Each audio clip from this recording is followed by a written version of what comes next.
San Agustín en 90 minutos pertenece a una colección de libros de filosofía donde en cada uno de ellos se dedica 90 minutos a analizar un autor. Está Platón en 90 minutos, Aristóteles en 90 minutos, Maquiavelo en 90 minutos, Michel Foucault en 90 minutos. Y como digo, 90 minutos es el tiempo medio que se tarda en leer esta obra, que es una introducción al pensamiento de estos autores. En este caso, el autor, un profesor de filosofía, recoge una adecuada información biográfica acerca de San Agustín, indicando que nació en el año 354 después de Cristo en la pequeña ciudad de Tagaste, en la provincia romana de Numidia. Parece ser que sus padres fueron una pareja de clase media. La madre se llamaba Mónica y Agustín era un muchacho sumamente brillante y Mónica tenía unos proyectos muy ambiciosos para él. Antes de morir su padre, había reunido la madre el dinero suficiente para que el chico prosiguiera su educación en Cartago. Por lo tanto, se va allí, lejos de su madre, y Agustín tuvo varias experiencias en burdeles y también se aficionó al teatro. Se puso a vivir con una mujer, amancebado, con quien había de tener una relación amorosa larga y fiel, y de la que tuvo un hijo fortuito. Comenzó a leer a Cicerón y se sintió enseguida atraído por la filosofía. Agustín encontró lo que buscaba en el maniqueísmo. Entonces era una secta hereje, una secta que había sido fundada un siglo antes por un persa llamado Mani. Y el maniqueísmo era esencialmente dualista y sus partidarios creían que el mundo es producto del conflicto entre Dios y el mal, o entre la luz y la oscuridad. Mónica, la madre de Agustín, no recibió de forma satisfactoria a su hijo después de sus 4 años de estudio en Cartago. Podía aceptar a la amante y al niño, pero el maniqueísmo era otra cosa. Era algo que afligía su corazón. Y entre tanto Agustín comenzó a enseñar retórica en su ciudad natal y a interesarse por la astronomía. Un año después, ya con 20 años, seguía siendo ambicioso y regresó a Cartago, en cuya universidad trabajó como profesor visitante. Más adelante Agustín decidió ir a Roma con su amante y su hijo en busca de trabajo.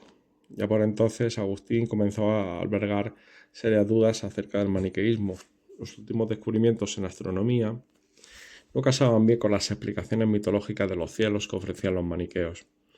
Agustín recibió la visita del obispo Fausto, que era considerado el mayor sabio maniqueo, y juntos discutieron sobre estos temas, pero este obispo hubo de confesar que no tenía respuestas, lo cual hizo meditar a Agustín y replantearse el maniqueísmo.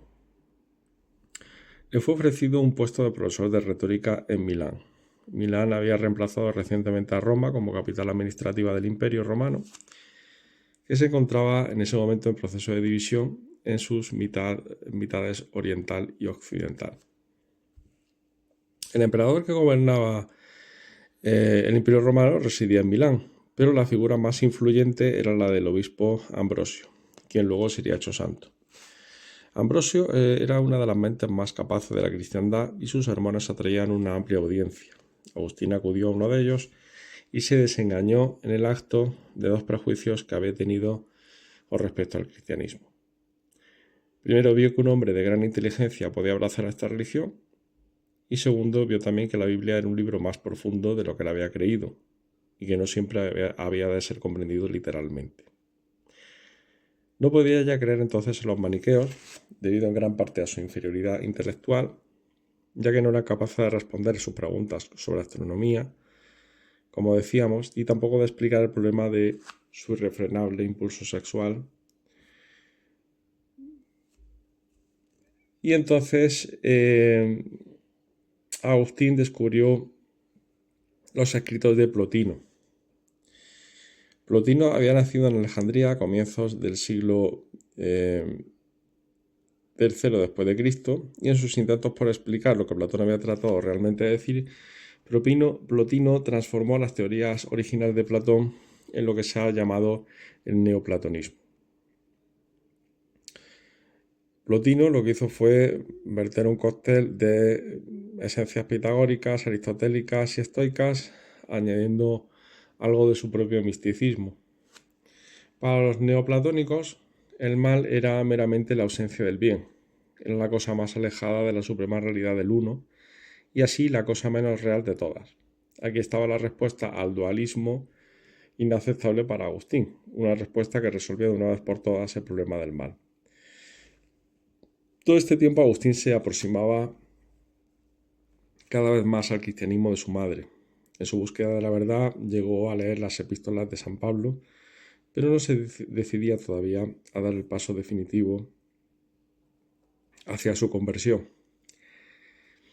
Esta crisis espiritual llevó a Agustín alrededor de agosto del año 388 después de Cristo hasta el borde de una crisis nerviosa. Un día, en medio de un torbellino de cólera y angustia, como consecuencia de su estado de indecisión, buscó alivio en la quietud de su jardín, según se cuenta, ¿no? Lentamente, estando allí, en ese jardín, llegó a tomar conciencia de la voz de un niño que cantaba en una casa vecina y que decía tole lege, es decir, toma y lee, toma y lee. Esto lo interpretó como un mandato divino para que abriera las escrituras y leyera las primeras líneas sobre las que cayeran sus ojos, si lo interpretó Agustín. Cesó inmediatamente de sollozar, se levantó y corrió hacia la copia de las epístolas de San Pablo que había dejado en un banco. Cogió el libro, lo abrió y leyó las primeras palabras que vio, que fueron estas: no en orgías y borracheras, no en la lascivia y la impudicia, no en la disensión y la envidia. En lugar de esto, toma en ti al Señor Jesucristo y no gastes más tiempo pensando en la carne y en satisfacer sus placeres. A partir de aquí, Agustín se convierte ya definitivamente, vuelve a su casa, le cuenta a su madre lo que le había sucedido y ella pues se alegró mucho. Agustín renunció a la enseñanza y desechó la idea de matrimonio que ya tenía prevista. El sábado, antes de la Semana Santa del 387, fueron bautizados él y su hijo por Ambrosio en Milán. Agustín y su madre decidieron regresar a Numidia, pero cuando se disponían a embarcar en el puerto de Ostia, Mónica enfermó de fiebres. Agustín hizo lo que pudo por cuidarla, pero su misión había cumplido y Mónica murió. La madre de Agustín fue canonizada años más tarde y hoy es la santa patrona de las mujeres casadas. Sus sagrados restos fueron trasladados a Roma, donde reposan en la iglesia de San Agostino. Tras la muerte de su madre, Agustín se hizo a la vela hacia África y regresó a Tagaste, acompañado de varios amigos devotos. Establecieron una comunidad para llevar una vida monacal. Agustín pasaba la mayor parte de su tiempo escribiendo y estudiando. A pesar de las protestas que hace él mismo de su carácter apasionado y pecador, Agustín fue esencialmente una personalidad contemplativa. Este era el tipo de vida que más le gustaba y fue durante este periodo cuando se dedicó a pensar y a poner los cimientos de su filosofía. De lo que trataba ahora era de conciliar la doctrina de Plotino con el cristianismo de San Pablo. Con el tiempo, esto llegó a venir todo el neoplatonismo con las enseñanzas de la Biblia. La fusión de estas dos doctrinas realmente fue la contribución más importante de Agustín a la filosofía, porque no solo proporcionó así al cristianismo un apoyo intelectual fuerte, sino que lo enlazó con la tradición filosófica griega. Para los neoplatónicos, el uno era intemporal y no tenía propósito. Con el fin de hacer consistente el neoplatonismo con el Génesis, Agustín introdujo en el neoplatonismo la creación y la voluntad de Dios de que las cosas sean buenas. Pero con esto se enfrentaba a una dificultad. ¿Cómo podía el uno, ahora Dios, intemporal, obrar en el tiempo? Este problema condujo a Agustín a proponer una teoría del tiempo mucho más avanzada que cualquier pensamiento griego sobre la materia y que no fue desafiada hasta la teoría de Kant, que lo que hizo fue desarrollar el pensamiento de San Agustín. Según San Agustín, Dios existe fuera del tiempo, y este comenzó solo con la creación del mundo. Así pues, no es válida la pregunta sobre qué sucedía antes de que el mundo fuera creado. Para Agustín, el tiempo es subjetivo y existe solo en la mente humana, como un aspecto de nuestra manera de ver. No podemos ver el mundo de otra manera, aunque la realidad última no está sometida al tiempo. Este subjetivismo llevó a Agustín a cuestionar las bases del conocimiento subjetivo. Es decir, ¿qué podemos conocer de la realidad última si está más allá de nosotros en todo sentido? Y en verdad, ¿qué sabemos? Nada con certeza, excepto que existimos y que pensamos, es la conclusión en la que llega Agustín. Estas ideas de los soliloquios de Agustín se anticipan en más de 11 siglos al famoso cogito ergo sum de Descartes, el pienso luego existo. En el año 391, Agustín visitó Hipona, en la costa nororiental de Argelia, y allí el obispo Valerio le convenció de que debía ordenarse sacerdote, obligándole a abandonar su comunidad. Valerio nombró a Agustín, antes de que pasaran 5 años, obispo auxiliar de Hipona, y cuando Valerio murió, un año más tarde, Agustín fue encargado de todo el trabajo pastoral. Durante los 2 años siguientes a su nombramiento de obispo, escribió innumerables panfletos, sermones y mantuvo una amplia correspondencia. De esta época son sus confesiones. Además de exponer las agonías sexuales de su juventud, las confesiones contienen los más profundos enunciados de fe de toda la literatura cristiana y un esbozo de la filosofía, incluyendo su original teoría del tiempo. La herejía maniquea, que también conocía y a la que había pertenecido, como dijimos, fue particular objeto de ataque, llamándola horrible excremento mental. Pero no fue esta la única herejía que combatió, ya que también lo hizo contra los donatistas o los pelagianos. El año 410 después de Cristo, Alarico y los visigodos victoriosos se dedicaron de manera entusiasta al saqueo de Roma. Eran estos los primeros invasores extranjeros que traspasaban las murallas de la ciudad en casi 800 años, y la caída de Roma fue achacada a la pérdida de fe en los antiguos dioses paganos, cuyo culto había sido prohibido recientemente por el emperador Teodosio después de alinearse con el cristianismo. Este argumento tocó la fibra sensible de Agustín y se dispuso a combatirlo. Su respuesta fue la escritura de la obra La ciudad de Dios, una obra maestra de teología y filosofía que por desgracia es más difícil de leer todavía que sus confesiones. En La ciudad de Dios, Agustín expone la primera visión cristiana de la historia, permitiendo a los cristianos aceptar la caída de Roma como parte del orden divino. A la ciudad terrena, cuyos habitantes se deleitan en el mundo temporal, opone la ciudad de Dios, una comunidad inspirada en el amor a Dios mediante la intercesión de la gracia divina y que no se corresponde con ningún territorio de este mundo en ninguna época. La ciudad de Dios tiene una existencia puramente espiritual, ¿no? Y no debía ser identificada, como decimos, con ningún lugar de la tierra, ni siquiera con la ciudad sagrada de Roma. Agustín aseguró a sus lectores que los brutales delitos de los godos serían castigados cuando se encontraran frente a su hacedor. Porque después de todo, si todos los pecados recibieran su castigo en la tierra, ¿qué sentido tendría entonces el juicio final? Agustín aseguró a sus lectores que los brutales delitos de los godos serían castigados, por lo tanto, no durante el periodo temporal de la tierra, sino cuando estos se enfrentaran al juicio final de Dios. En la escritura de esta obra, La ciudad de Dios, Agustín empleó 13 años. La terminó en el año 426 después de Cristo, cuando tenía 72 años. Durante todo este tiempo estuvo atendiendo sus deberes de obispo de Hipona, produciendo sermones y persistiendo en su persecución de los herejes. El colapso del Imperio Romano se aceleró durante los últimos años de la vida de San Agustín. Vándalos invadieron África en norte de África en el 428 después de Cristo y alcanzaron las puertas de Hipona en mayo del 430. Y Agustín murió pues ese mismo año, en agosto del 430. Los vándalos ocuparon rápidamente todo el norte de África y en el 497 su rey Trasamund expulsó a los obispos católicos de Numidia, que llevaron consigo el cadáver de Agustín hasta Cerdeña. Allí permaneció hasta la invasión sarracena del siglo VIII, cuando el rey de los lombardos, Luis Brando, rescató las reliquias de Agustín y las hizo traer por sus caballeros hasta Pavía, en Italia, donde permanecen hasta el día de hoy.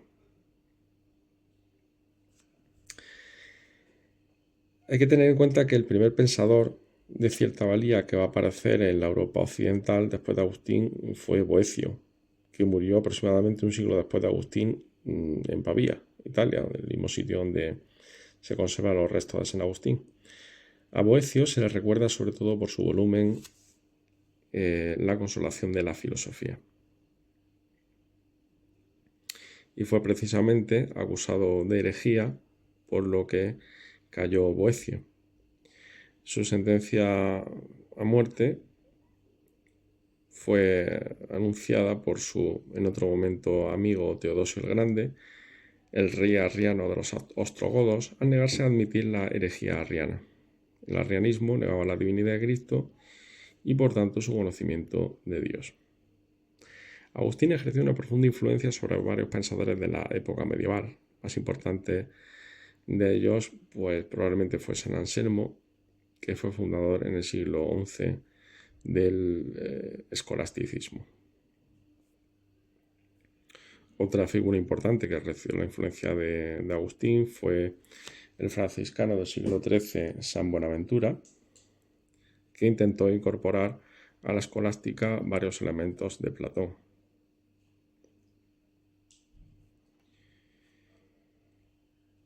Y bueno, señalando algunos de los extractos, algunas de las citas bibliográficas de los textos de San Agustín, podemos decir que una de sus frases sería: ama al pecador, pero odia el pecado.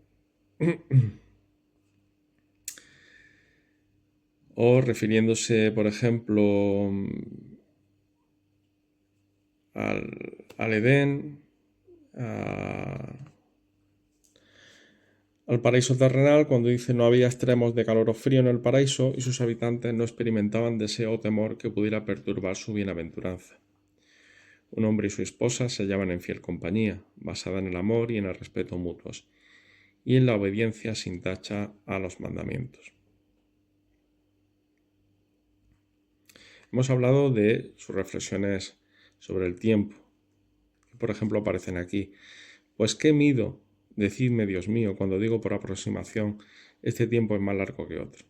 O cuando digo con precisión absoluta, este tiempo es el doble que aquel. Mido el tiempo, lo sé, pero no mido el futuro, que todavía no es. No mido el pasado, que ya no es. ¿Qué es, pues, lo que mido? ¿Acaso el tiempo que pasa, no el pasado?